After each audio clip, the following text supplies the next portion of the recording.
But 5G network नहीं आ रहा। ठीक है, तो डायरेक्ट सोल्यूशन है, ऑब्वियस है, हम एपीटी पे काम करेंगे, बट हमें एपीटी ढूंढना आना चाहिए। ठीक है, हम इस पर काम करते हैं। सैमसंग A53 खोलेंगे। ठीक है, सैमसंग का A53,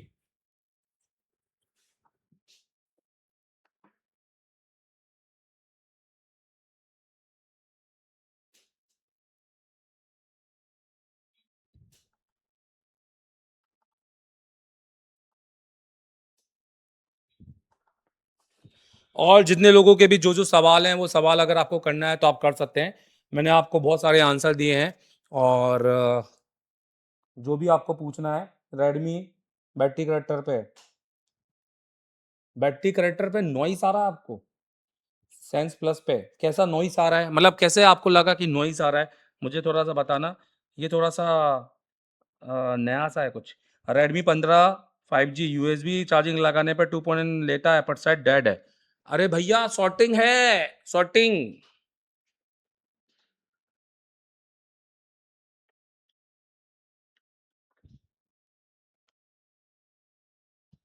सैमसंग का जाइनॉक्स सीपीयू लगा हुआ है, ये पीए लगे हुए हैं, ये पीए दिखाई दे रहे हैं आपको?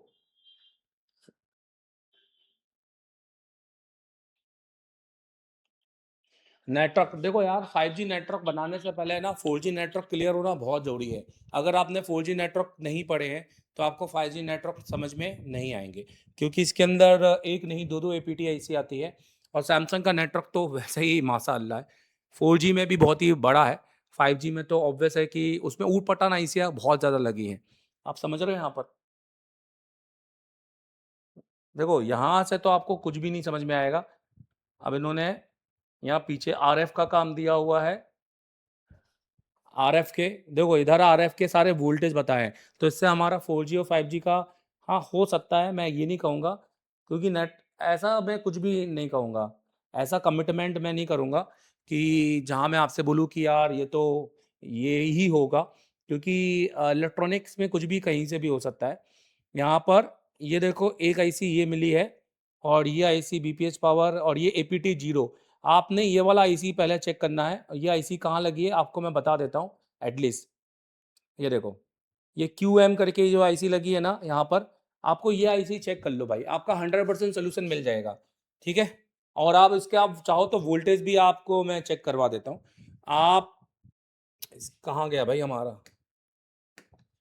ये जो लेटेस्ट 5G सर्किट के हैं, ये इसको APT आईसी बोलते हैं, APT। ये वोल्टेज जब नहीं बनाती है तो पर्टिकुलर सेक्शन का नेटवर्क नहीं बनता है। अब किसी किसी फोन के अंदर ये दो भी हो सकते हैं, किसी किसी फोन के अंदर ये दो भी हो सकते हैं। अब जैसे अगर हम इसका बिटमैप खोलें,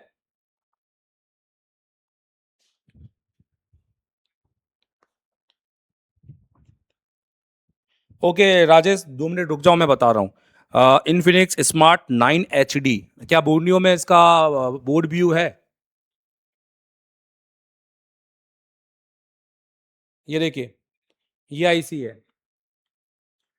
तो ये आईसी जनरली क्या बनाती है, ये बक को के साथ में स्विचिंग करती है, और ये वोल्टेज क्रिएट करती है। इसके अंदर HDSCL मतलब RFFE की लाइन भी होती है। ये देखिए यहाँ पर आपको 2 RFFE की डाटा दिखाई दे रहा है यहाँ पर, और एक 1.8 होता है। इन तीनों लाइनों में खराबी आने पर आपका ऑटो एरोप्लेन मोड पे आ जाता है सेट, और फिर यहाँ से जो आउटपुट निकलता है, ये आपका आउटपुट है ना आपकी कॉल के साथ स्विच करता है, स्विचिंग करता है, और APT 0।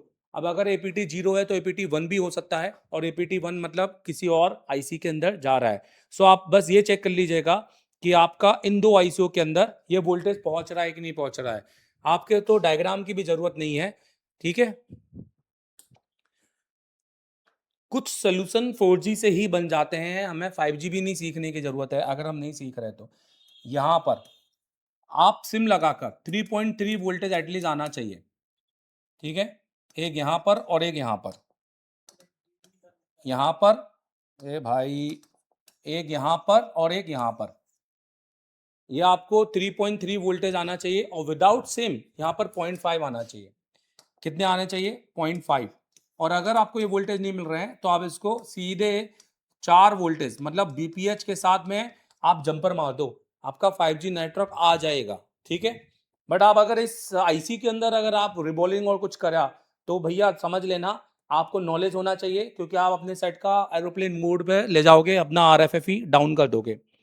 यहाँ पर देखो, यहाँ पर ना ये आईसी के अंदर जा रहा है, और यहाँ पर आईसी के अंदर भी देखो क्या लिखा हुआ है, वीपीए एपीटी दिखाई दे रहा है यहाँ पर, एवरेज पावर ट्रैकिंग। तो इसको अलग अलग नाम दिया हुआ है। देखो यहाँ पर एपीटी 1 मिल गया, मतलब हमारे पास यहाँ पर दूसरी आईसी मिल गई है, और यहाँ पर अब हम अपना दूसरा, तो आपने ये लाइन भी चेक कर लेना है, क्योंकि देखो अभी आपको क्लियर नहीं है ना कि कौन सा 4G है कौन सा 5G है, क्योंकि इसको क्लियर करने के लिए ना ये पर्टिकुलर सेक्शन पढ़ना जरूरी है। ये आईसी यहाँ लगी है, मतलब एपीटी 2 मिल गए, तो एपीटी 1 भी मिल गया है और एपीटी 2 भी मिल गया है। पर बोर्नियो ने बड़ा ही स्मार्टली गेम खेला है, उसने एपीटी 1 तो बता दिया है पर 2 नहीं बताया है, तो ये आईसी भी आपको चेक करनी पड़ेगी। और इस आईसी के जो कॉइल से आउटपुट निकलता है ना, आपको बस ये कॉइल, ये देखो सेम आईसी है, कुछ अलग नहीं है, सेम सेम पैड पे आरएफएफई होंगे, सेम पैड पे सब कुछ होगा। समझो कि एक ही आईसी दो अलग अलग जगह पे लगी है, और आपको सिर्फ इसका आउटपुट चेक करना है। और ये कॉइल के साथ देखिए, यहाँ पर वहां पे बक 1 थी, यहाँ पे बक 2 हो गई है यहाँ पर, और आपको सिर्फ ये एपीटी चेक करना है। और आपको ये देखना है कि यहाँ पर देखो इन दोनों पीएफओ के अंदर एक ये प्रॉपर वोल्टेज मिलने चाहिए, और यहाँ पर और कितने वोल्टेज 3.3 सिम लगने के बाद, नहीं तो आपने 4 वोल्टेज के साथ जंपर मार देना है।